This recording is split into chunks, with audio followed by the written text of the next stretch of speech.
Hey guys, Demon567 here. Dang it. So it's over. I'm sorry. I completely spaced. That was about the craziest that the pep assembly actually got. Skylar here is so lightheaded. He's struggling.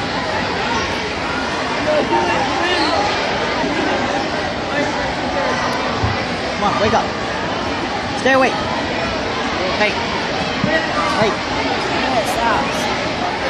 Alright, man, you may also dismiss. Man, There we go. you are good to go. I tell you, keep your best friend awake. We're going to start dismissing. Holy crap, it's a piece of bacon. A piece of bacon and a donut. Chocolates. Yeah, the tacos too. Oh, what a pep assembly this was. It is second hour, so when you dismiss, you're going to need to Yes, get your tacos stuff are in your alive. first hour if you left it there, and then report to second hour. Time for second hour. Anyways, Okay, so in section, yeah, you may dismiss one row at a time. Thank you, teachers, for I'm helping going to them big out shot. there. One row at a time out there What's on our happening? men's section.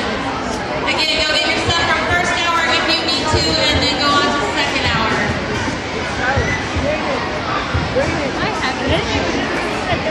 And sections down here, you may dismiss one row at a time. Out these Anyways, back doors. Thank you, teachers, that's for about all I helping have. the sections dismiss one row at a time. so I guess I'll see you guys later. Bye.